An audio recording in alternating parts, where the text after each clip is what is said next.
आणि यानंतरची बातमी लातूरमधून आहे। लातूरहून सोलापूरकडे जाणाऱ्या रस्त्यावर कारनं प्रवास करणाऱ्या दोघांवर क्षुल्लक कारणावरून हल्ला केल्याची घटना घडली। या हल्ल्यामध्ये तरुणाचा जागीच मृत्यू झालाय तर तरुणी गंभीर जखमी आहे। गाडीला कट लागल्याच्या कारणावरून हा हल्ला झाल्याचं कळतंय। मृत अनमोल केवटे आणि आरोपींमध्ये वाद झाला आणि त्यानंतर आरोपीने अनमोल आणि त्याच्यासोबत असलेल्या सोनालीवर चाकूने वार केले। दरम्यान हल्ला करणाऱ्या 4 पैकी एका आरोपीला तात्काळ अटक करण्यात आली आहे तर इतर फरार आरोपींचा पोलीस शोध घेत आहेत। मृत अनमोल हा शरद पवारांच्या राष्ट्रवादीचा कार्यकर्ता असल्याची माहिती आहे। हा जिल्ह्यातूनही तडीपार असल्याचं कळतंय। विष्णू मामडगे हा मुख्य आरोपी असल्याची माहिती आहे आणि यामध्ये शुभम पतंगे या आरोपीला अटक केली आहे। तसंच विष्णू आणि मंथन मामगडे फरार आहेत। सोलापूरचे अनमोल केवटे हे मयत झालेले आहेत आणि त्यांच्या सोबत असलेल्या सोनाली भोसले यांच्यावर सध्या सरकारी दवाखाना लातूर या ठिकाणी उपचार सुरू आहेत। काही आरोपी निष्पन्न झाले, काय नेमका प्रकार झाला? आरोपी याच्यामध्ये अद्याप निष्पन्न झालेले नाहीत। आरोपींचा शोध सुरू आहे। आरोपींची जी गाडी आहे ती गाडी क्रुझर ट्रेस झालेली आहे रेणापूर या ठिकाणी आणि पुढील तपास गुन्ह्याचा सुरू आहे।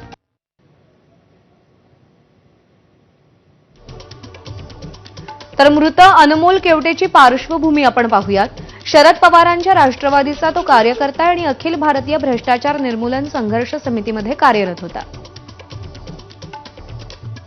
मारामारी, खंडणी आणि वसुलीचे 5 पेक्षा अधिक गुन्हे त्याच्यावरही दाखल आहेत। सोलापूर जिल्ह्यातून तो तडीपार आहे आणि समितीच्या मेळाव्यासाठी लातूरमध्ये आल्याची माहिती मिळतेय।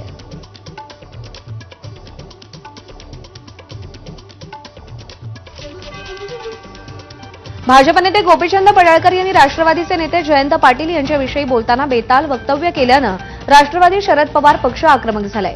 22 सप्टेंबरला राष्ट्रवादी शरद पवार पक्षाचं विराट आंदोलन होणार आहे। गोपीचंद पडळकरांनी केलेल्या वादग्रस्त वक्तव्याविरोधात आंदोलन केलं जाणार आहे। पुण्यातही गोपीचंद पडळकरांविरोधात राष्ट्रवादी शरद पवार पक्षानं तीव्र आंदोलन केलं। गोपीचंद पडळकर आणि त्यांना पाठीशी घालणाऱ्या भाजपचा निषेध व्यक्त करण्यात आला। जयंत पाटलांसंदर्भात आक्षेपार्ह वक्तव्य केल्यानं राष्ट्रवादी शरद पवार पक्षानं आंदोलन केलंय। भाजप नेते गोपीचंद पडळकर यांनी राष्ट्रवादीचे नेते जयंत पाटील यांच्याविषयी बोलताना बेताल वक्तव्य केलं आणि या बेताल वक्तव्याप्रकरणी राष्ट्रवादी शरद पवार पक्षानं तीव्र निषेध व्यक्त केला। यावेळी मुख्यमंत्री देवेंद्र फडणवीसांची वेशभूषा साकारून श्वानाला गोपीचंद पडळकरांचं पोस्टर लावत निषेध व्यक्त करण्यात आला।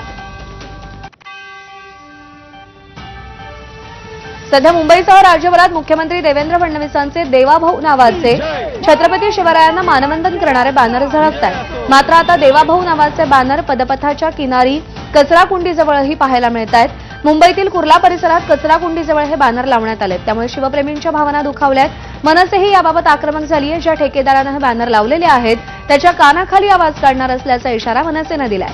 तसंच या प्रकरणी पोलिसातही तक्रार दाखल करण्यात आली आहे।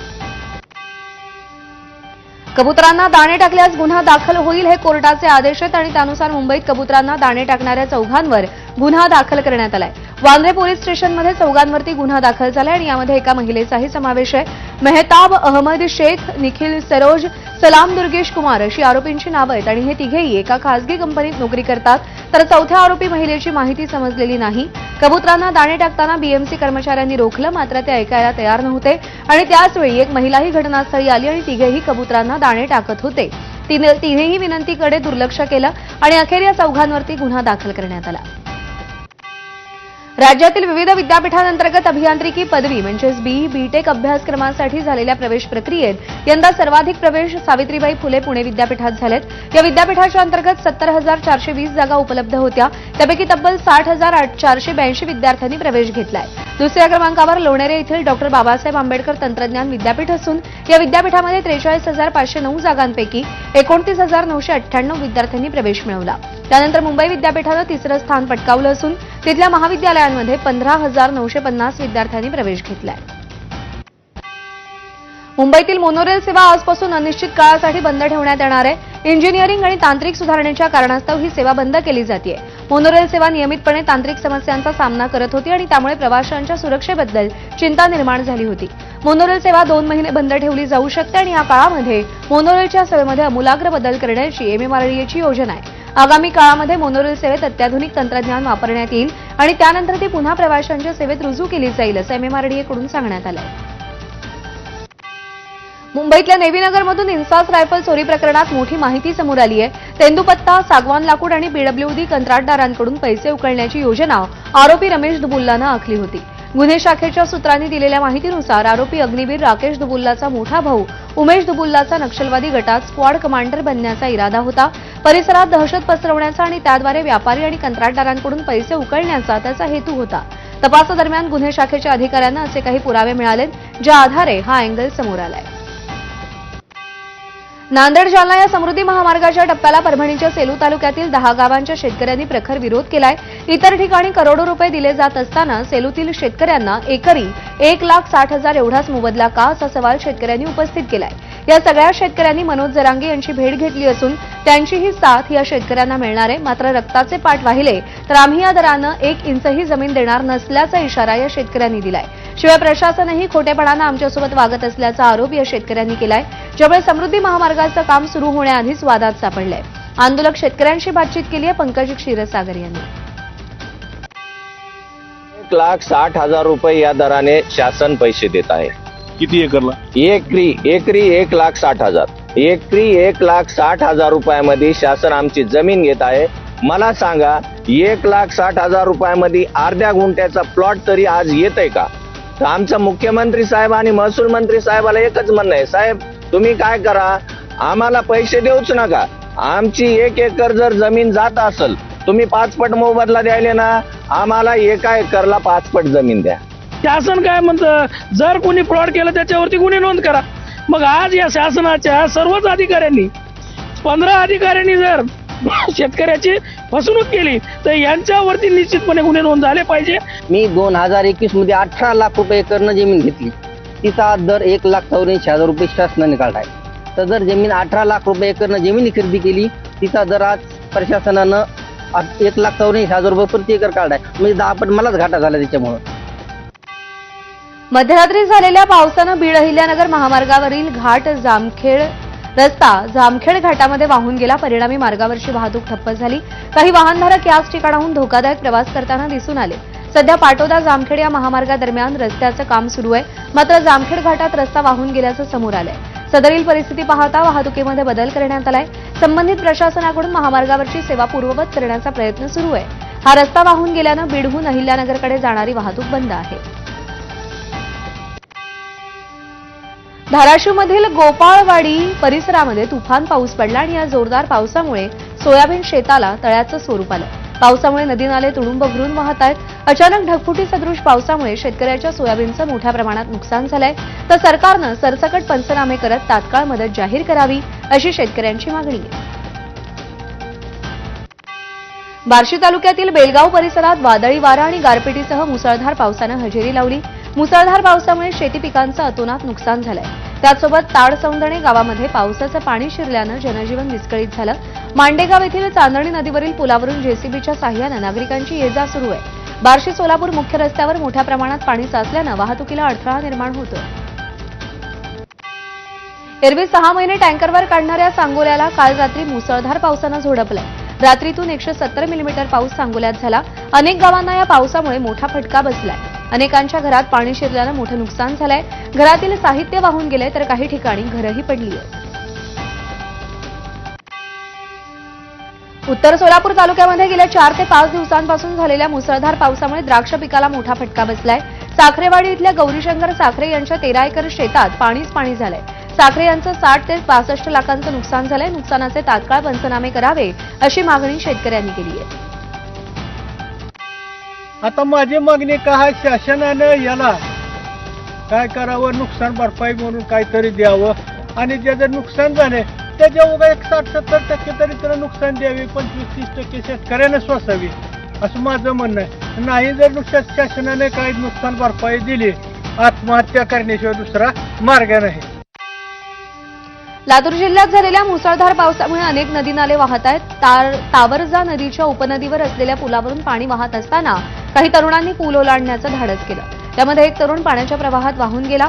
सुदैवानं पाण्याच्या प्रवाहाबरोबर तो काठाला आला आणि त्याचा जीव वाचलाय. गेल्या काही दिवसात संपूर्ण मराठवाड्याला पावसानं झोडपून काढलं. लातूरमध्ये सुमारे 3 लाख हेक्टर पीक पाण्याखाली गेलंय. हा आकडा आणखी वाढण्याची भीती व्यक्त होतीये. नांदेडमध्ये पाऊस आणि पुरामुळे शेतीचं मोठ्या प्रमाणात नुकसान झालंय, मात्र अद्याप पंचनामे न झाल्यानं हतबल झालेल्या एका शेतकऱ्यानं गोदावरी नदीच्या पात्रात उडी मारून आत्महत्येचा प्रयत्न केला. गावकऱ्यांनी पुराच्या पाण्यात उडी मारून आत्महत्या करणाऱ्या शेतकऱ्याचा जीव वाचवला. दरम्यान नुकसानाची पाहणी करायला कोणीही आलं नाही असं म्हणत व्यथा सांगणारा व्हिडिओ शेतकऱ्यानं काल केला होता आणि त्यावेळी त्यानं आत्मदहनाचा इशारा दिला होता. सतत 5 वर्ष झालं आमच्या गावाला गंगा येऊ लागली. आता माझ्या घरी खायला काही नाही, मी काय करू? माझं लेकरू माझं नांदेडला शाळेत ठेवलं शिकायला. सर मला पैसे मागू लागले. तिथं ट्रॅक्टर घेतलो जोडधंदा म्हणून, ते फायनान्स आलं माझ्या घरून बसाले. मी करू काय? काय जगण्यात माझा काय फायदा आहे? हा, सोयाबीन माझं पूर्ण गेले पाण्याखाली. काय करू? हा, विमान आहे आम्हाला, कोणता दुष्काळ नाही, काहीच नाही. काय जिवंत राहून काय फायदा आहे आमचं? महाराष्ट्राचं कुलदैवत असणाऱ्या खंडेरायाच्या मर्दानी दसरा प्रसिद्ध आहे, मात्र आता शासनानं कोल्हापूरप्रमाणे जेजुरीच्या खंडोबा देवाच्या मर्दानी दसरा उत्सवाला राज्यस्तरीय दर्जा द्यावा अशी मागणी श्री क्षेत्र खंडोबा पालखी सोहळा खांदेकरी मानकरी आणि ग्रामस्थांनी केली आहे. खंडोबा देवाच्या दसरा उत्सवाच्या नियोजनासाठी ऐतिहासिक छत्री मंदिर आवारात ग्रामस्थांच्या बैठकीचं आयोजन करण्यात आलं होतं. या बैठकीमध्ये ग्रामस्थ मंडळाचे अध्यक्ष जालिंदर खोमणे यांनी ही मागणी केली आहे. घटस्थापनेला अवघे 2 दिवस उरले असल्यानं राज्यातील मंदिरांमध्ये नवरात्रोत्सवाची जोरदार तयारी सुरू आहे. नाशिकचं ग्रामदैवत असणाऱ्या कालिका मातेच्या मंदिरात देवीच्या उत्सवाची लगबग सुरू झाली आहे. मंदिराला आकर्षक विद्युत रोषणाई करण्यात आली असून मंदिराचा गाभारा फुलांनी पताकांनी सजवण्यात आलाय. भाविकांच्या सुरक्षेसाठी 60 ते 70 सीसीटीव्ही बसवले जात असून भाविकांना विमा देखील त्यांचा काढला जाणार आहे. याचा आढावा घेतलाय मुकुल कुलकर्णी यांनी. नवरात्र उत्सव जवळ आलेला आहे, त्यामुळे नाशिकची ग्रामदेवता असणाऱ्या कालिका माता मंदिरामध्ये आता लगबग बघायला मिळते आहे. मंदिराला आकर्षक अशी विद्युत रोषणाई करण्यात आलेली आहे. त्याचबरोबर मंदिर परिसरामध्ये देखील साफसफाई स्वच्छता केली जात आहे. यंदाच्या वर्षी गर्दीचा उच्चांक हा वाढण्याची शक्यता आहे. भाविकांची मोठ्या प्रमाणामध्ये गर्दी होणार आहे, त्या दृष्टीने उपाययोजना देखील केल्या जात आहेत. सर्वात महत्त्वाचं म्हणजे जे भाविक येणार आहेत त्यांच्या सुरक्षिततेसाठी देखील उपाययोजना केल्या जात आहेत. सीसीटीव्ही यंत्रणा बसवली जात आहे. त्याचबरोबर मंदिराचे आणि पोलीस असे सुरक्षा रक्षक देखील इथे तैनात करण्यात आलेले आहेत. कालिका मातेच्या मंदिरामध्ये कालिका माता, सरस्वती माता आणि महालक्ष्मी अशा 3ही देवींचं दर्शन होतं. त्यामुळे या स्थानाला अनन्यसाधारण असं महत्त्व आहे. नाशिकची ग्रामदेवता म्हणून इथला यात्रोत्सव हा प्रसिद्ध आहे. म्हणून आपण बघतोय की इथे आता प्रसादाची, इतर पूजा साहित्याची दुकानं देखील थाटली जाणार आहेत आणि भाविकांची गैरसोय होऊ नये यासाठी देखील देवस्थान ट्रस्ट कार्यरत आहे. कॅमेरामॅन मयूर बारगेजेसह मुकुल कुलकर्णी, एबीपी माझा, नाशिक. सांगलीच्या आटपाडी तालुक्यातील चिंचाळे गावात राज्यस्तरीय बैलगाडी शर्यतीचं आयोजन करण्यात आलं होतं. शिवस्वराज्य युवा प्रतिष्ठाननं नवरात्रोत्सव व यल्लम्मा देवी यात्रेनिमित्त या बैलगाडी शर्यतीचं आयोजन केलं होतं. चिंचोळे गावचे माणिकराव आणि उर्मिला गायकवाड यांनी या बैलगाडी शर्यतीचं आयोजन केलं. या शर्यतीतील विजेत्याला पहिल्या क्रमांकाचं 1 लाखाचं, दुसऱ्या क्रमांकासाठी 81,000 आणि तिसऱ्या क्रमांकासाठी 71,000 पारितोषिक म्हणून दिली गेली. ही स्पर्धा अखिल भारतीय बैलगाडी शर्यत संघटनेच्या नियमानुसार पार पडली. 2016 साली बुलढाणा जिल्ह्यातील खामगाव तालुक्यातील पाळा येथील आश्रमशाळेमध्ये शिकणाऱ्या अनेक विद्यार्थिनींवर लैंगिक अत्याचाराचं प्रकरण गाजलं होतं. या प्रकरणी खामगाव जिल्हा सत्र न्यायालयानं निकाल देत यातील मुख्य आरोपी असलेला इत्तू सिंग काळू सिंग पवार यास दोषी धरत 5 वर्षांच्या सश्रम कारावासाची शिक्षा आणि 10,000 रुपये दंड ठोठावला. या प्रकरणातील उर्वरित 17 आरोपींना न्यायालयानं निर्दोष मुक्त केलंय. काल खामगाव जिल्हा सत्र न्यायालयानं हा निकाल दिलाय. जळगाव खान्देश जिल्ह्यातील मुक्ताईनगर तालुक्यातील हलखेडा येथील इयत्ता 4थीमध्ये शिकणाऱ्या अल्पवयीन मुलीनं तिच्या पालकांना शाळेत मुलीवर लैंगिक अत्याचार होत असल्याची माहिती दिली होती आणि त्यानंतर खळबळ उडाली होती.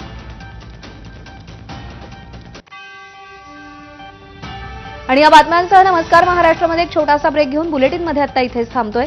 थोड्याच वेळात ब्रेकफास्ट न्यूज माधवी सोबत पाहत रहा एबीपी माझा.